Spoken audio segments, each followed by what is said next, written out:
आता बातमी आहे राज्याच्या उपराजधानी नागपूरमधून कामगारांच्या मुलांसाठी कोट्यवधी रुपये खर्च करून उभारण्यात येणारे क्रीडा संकुल गेल्या 23 वर्षांपासून अर्धवट अवस्थेत धूळ खात पडू नये।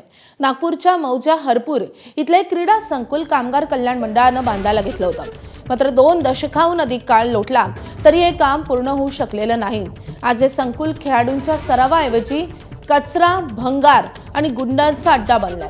फुटबॉल, तिरंदाजी, ॲथलेटिक्स, स्विमिंग, बॅडमिंटन आणि लॉन टेनिस अशा सर्वच क्रीडा प्रकारांसाठी इथे कोट्यवधींचं बांधकाम करण्यात आलंय।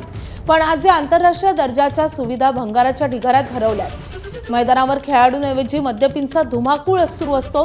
धक्कादायक बाब म्हणजे भूमाफियानं क्रीडा संकुलाच्या अवतीभोवतीची पार्किंगची जागा अतिक्रमण करून बळकावली आहे। नागपूरच्या क्रीडा विश्वाला दिशा देणारे हे संकुल आज केवळ अधिकाऱ्यांच्या अक्षम्य दुर्लक्षामुळे उद्ध्वस्त होत आहे। नागपूरच्या उमरेड रोडवर हरपूर या ठिकाणी हा फुटबॉलचा स्टेडियम आहे। जवळपास गेले 23 वर्ष हा फुटबॉल स्टेडियम जो आहे तो अर्धवट स्थितीमध्ये आहे आणि याचा बांधकाम जो आहे तो कधीच पूर्ण न करण्यात आल्यामुळे आज हा जो फुटबॉल स्टेडियम आहे तो अक्षरशः कचऱ्याचा आणि कबाडीच्या ढिगारामध्ये रूपांतरित झालेला आहे। 23 वर्षापूर्वी याचं उद्घाटन झालं आणि त्यावेळेस इथं फुटबॉल ग्राउंड इथं होतं, मागे काल ते बॅडमिंटन ग्राउंड आहे, लॉंग टेनिस ग्राउंड आहे आणि आर्किचरी धनुर्विद्याचं ते आहे तिथं आणि स्विमिंग टँक आहे। हे सर्व इथं ठरलेलं होतं, पण 10 वर्ष इथं काम झाले, 22 करोड रुपये इथं खर्च झाले आणि त्यानंतर इथं पूर्ण काम थांबवण्यात आलेलं आहे आणि तेव्हापासून आता 12-13 वर्ष झालेले आहे, एकही वीट इथं लागलेली नाही आहे। अर्धवट स्थितीमध्ये सगळी पूर्ण अर्धवट स्थितीमध्ये झालेलं आहे आणि इथं कोणी ढुंकून पण पाहत नाही। ही मोठी शोकांतिका आहे म्हणता येईल आम्हाला। दयनीय अवस्था आहे ह्या पटांगणाची आणि इथे जर एखादी आपण खेळण्याचं छान मैदान केलं तर मुलं इथे खेळायला येतील आणि ह्या जे भंगार एवढ्या वर्षापासून हे भंगार पडलेलं आहे तर याची थोडीशी मनपाने म्हणा की सरकारने म्हणा याची उचल हे केली पाहिजे आणि इथे चांगलं स्टेडियम बनवलं पाहिजे पोरांना खेळण्यासाठी। आणि मी एक आई आहे ह्या नात्याने सांगते की मुलांना गलत सलत लाईन नाही लागली पाहिजे। एक चांगल्या प्रकारचा खेळण्याचा वाव, स्विमिंग टँक आहे।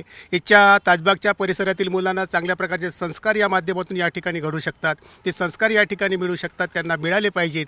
त्या दृष्टिकोनातून सरकारने प्रयत्न करायला पाहिजे होता, पण 23 वर्षापासून अशा प्रकारे पडलेलं आहे की खरंच की आज तुम्ही आज फिफा वर्ल्ड कपची गोष्ट केली की या परिसरातील मुलं या नागपुरातील या ठिकाणी खेळतील आणि चांगल्या प्रकारचे फुटबॉलपटू बनतील। सर 3 वर्षापूर्वी मनपाने काल ते प्रस्ताव पाठवला आहे, 45 करोड 96 लाख रुपये इथं मंजूर करण्यासाठी पाठवलं आहे। 2 वेळा NITनं पाठवला आहे आपल्या महाराष्ट्र शासनला, पण 2 वेळा प्रस्ताव पाठवल्यानंतरही आतापर्यंत तो प्रस्ताव शासनानं मान्यता दिलेली नाही आहे। तर आमचा हा पूर्ण प्रयत्न राहील की हा जो प्रस्ताव आहे त्याला शासनाकडून मान्यता, आणि त्यासाठी आमच्या अल्पसंख्याक आयोगाचे जे अध्यक्ष पॅरे खान जे ताजबाग ट्रस्टचे अध्यक्ष पण आहे त्यांना पण आम्ही विनंती केली की तुम्ही याला प्रयत्न करा आणि आम्ही पूर्ण ताकदीनं हे प्रयत्न करणार की याला 45 करोड 96 लाख इथं मंजूर व्हायला पाहिजे। एका बाजूला संपूर्ण जगामध्ये फुटबॉलचा जोर आहे आणि नागपुरातील फुटबॉल स्टेडियमची स्थिती काय आहे हे आपल्याला लक्षात येते आणि त्यामुळेच कदाचित फिफा वर्ल्ड कपपर्यंत भारत आजवर का पोहोचू शकला नाही त्याचा एक कारण अशी दुरावस्था सुद्धा आहे। कॅमेरामॅन अतुल हिरडेसह रजत वशिष्ठ, ABP माझा, नागपूर। तिथे तर असं आहे की लोहा लंगरचा व्यवसाय चालतो आहे, तांदूळचा जे गैरवापर तांदूळ विकतात त्याचा व्यवसाय सुरू आहे।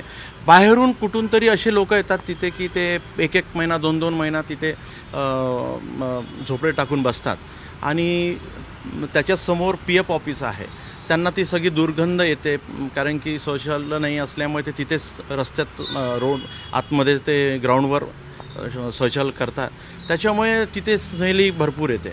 त्यामुळे बाहेरचे कोणते लोक येतात, काय करतात, अनेक वेळा आम्ही तक्रार करूनही या गोष्टीचं निराकरण होत नाही, याचं अत्यंत खेळाडू म्हणून मला खूप दुःख होतं।